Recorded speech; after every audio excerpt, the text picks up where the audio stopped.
রবিবার উদয়পুর রাজস্বী কলাক্ষেত্রে ত্রিপুরা রাজ্য কর্মচারী সংঘ গোমতী ও উদয়পুর মহকুমার কমিটির উদ্যোগে দ্বিতীয় ত্রিবার্ষিক সম্মেলন অনুষ্ঠিত হয়। এই সম্মেলনে প্রদীপ প্রজ্বলন করে উদ্বোধনী অনুষ্ঠানে শুভ সূচনা করেন উদয়পুর পৌর পরিষদের পৌরপিতা শীতল চন্দ্র মজুমদার। এছাড়াও উপস্থিত ছিলেন বিএমএস ত্রিপুরা রাজ্য কমিটির সভাপতি দেবশ্রী কলয়, টিআরকেএস ত্রিপুরা রাজ্য কমিটির সভাপতি পার্থ পাল, টিআরকেএস ত্রিপুরা রাজ্য কমিটির সাধারণ সম্পাদক অভিজিৎ বিশ্বাস, অর্গানাইজিং কমিটির কনভেনার তপন মজুমদার প্রমুখ।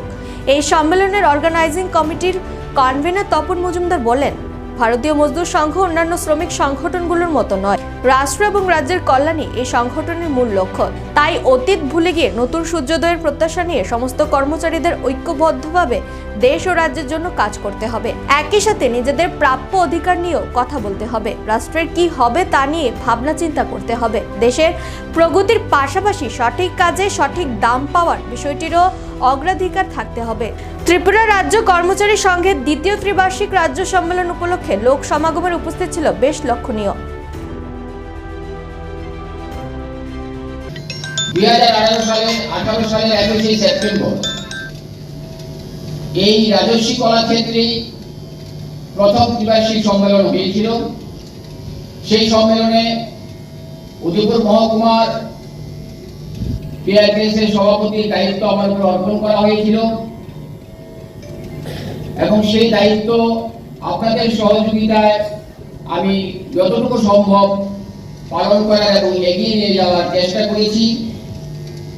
কারণ আমরা এর আগে আমরা যে সংগঠন করতাম, আমাদের একটা সুযোগ ছিল না।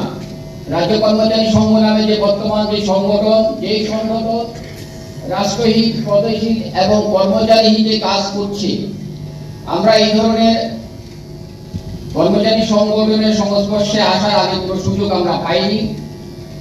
তা আমরা দেখেছি আজকে আমরা যে বিএমএস এর অন্তর্গত যে ত্রিপুরা রাজ্য কর্মচারী সংঘ যে লক্ষ্যে কাজ করছে, ইতিপূর্বে আমরা এই ধরনের কোনো কর্মচারী সংগঠন পাইনি।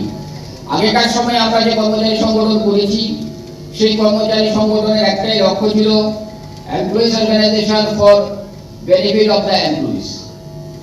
শুধু কর্মচারীদের স্বাস্থ্য সংশ্লিষ্ট বিষয় নিয়ে দাবি দেওয়া নিয়ে চর্চার মধ্যে সীমাবদ্ধ থাকত। আজকে আমরা যে সংগঠনের সদস্য হয়েছি, তার জন্য আমি নিজেকে গর্ববোধ করছি। তার কারণ হচ্ছে আমরা আমাদের ফার্স্ট প্রায়োরিটি হচ্ছে আমাদের রাষ্ট্রীয় কর্তব্য। রাষ্ট্র যদি শক্তিশালী না হয়, তাহলে আমরা যতই চিৎকার করি আমাদের অর্থনৈতিক দাবি দেওয়া কখনোই ফুলফিল হবে না, এটা পরিষ্কার। তো সেই কারণে আমরা সেটা করেছি। এর আগেও 18 সালের আগেও আমরা দীর্ঘদিন, আমি এই কথাটা আজকে এই কারণে বলছি, আপনারা অনেকেই জানেন যে 2024 সালের জানুয়ারিতে আমি রিটায়ার্ড হয়ে গেছি, তাহলে আমি মঞ্চে কেন?